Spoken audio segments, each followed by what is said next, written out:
CPE tracking can be complicated with lots of moving parts. Make it simple with OSCPA's free transcript tool. Upload your credits and certificates and see where you stand in a snap. Avoid the traps of CPE tracking at ohiocpa.com/simple.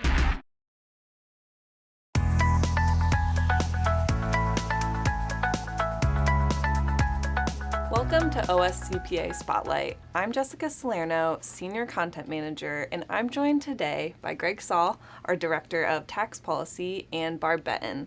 She is the Vice President of Government Relations. Thanks for joining us today, guys. Thanks for having us. We have really exciting news. The state's 10th District Court of Appeals on January 29th upheld a lower court decision supporting the constitutionality of centralized collection of muni net profits tax. Barb, can you tell me why OSCPA made this a priority? I've been with the Society for a number of years, and actually the entire time I've been here, 32 years, this has been on the agenda of one of the major hassles that Ohio businesses have to deal with, and therefore Ohio CPAs who represent these businesses and file their taxes in many cases. It's been a problem because many businesses operate in numerous jurisdictions. It's not like you have just one office and you do everything right there, although many do. But for example, if you're a florist and you deliver in 20 cities, or you're a plumbing company and you have 5 people working for you and you work in 40 cities, or you're UPS and you're in 600 in some cities, you have to, the way it has been up until now, is that you would have to file directly with all of those cities, and that's incredibly expensive. Right. And in the past, over these 20 years, we've taken bites at the apple to try to improve it, but it still was kind of a mess. We just need to just blow it up and really have a go at it, which is what happened in the 2014 bill that passed. Because of that, it was very difficult for businesses who would not know, okay, what are the penalties? What forms do I have to use? When is it due? What's taxable? What isn't taxable? It'd be like if you were filing in 40 cities, it'd be like filing in 40 states. It was sometimes that dramatically different. So by unifying all these definitions and so on, it makes it much easier to do it. But then I don't even want to call it the cherry on the cake, because it's more like, the massive watermelon on the cake, is the centralized filing option. Because with that, you have the option for all these businesses who want to, they don't have to, but that want to, they can now file through one place, and that's through State of Ohio's Ohio Business Gateway. And it's very friendly to use from what we've heard. We have a number of businesses, 2,800 that have already opted in. And, of those, the number should be a lot higher.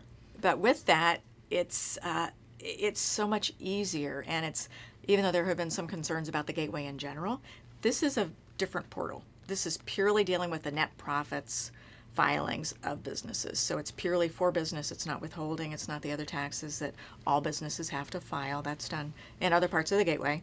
But within then, there have actually been a number of improvements that have been made just since it went into place a year ago.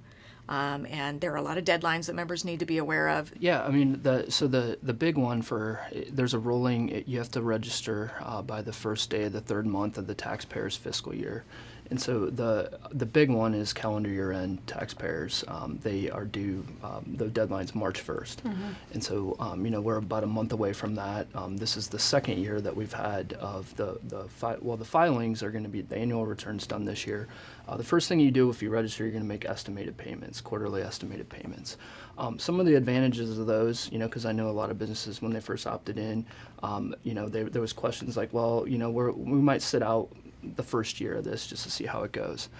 Some of the advantages of the estimated payments is you can make all 4 of them at the beginning, but you can post-date them out.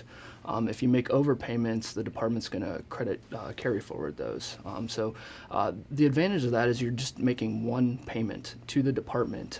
So one of the businesses that opted in with the department previously used to make those payments and filed in 440 cities in the state of Ohio. If you can only imagine the compliance costs of that. Right. And so that business now has probably a lot fewer headaches, I would imagine. And so they're going to file one return here this year. If they get an extension, it'll be due October 15th.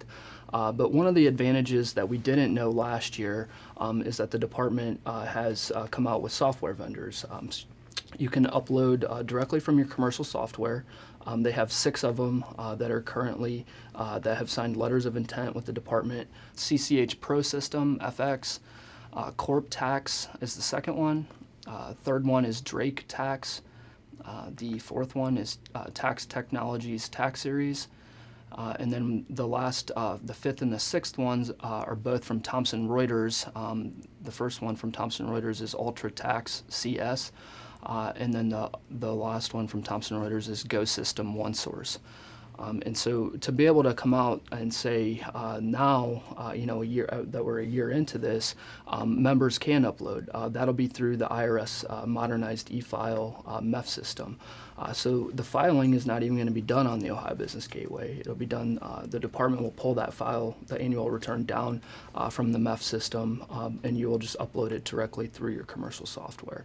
And so, now that we're a year into this, 2 of the court cases behind us, to the extent of it's not hindering members, the law, it's the centralized collection is still the law of the land. So I would encourage, if you were thinking about this and sat on the sidelines last year, I would encourage you to strongly consider it this year and register your clients prior to March 1st.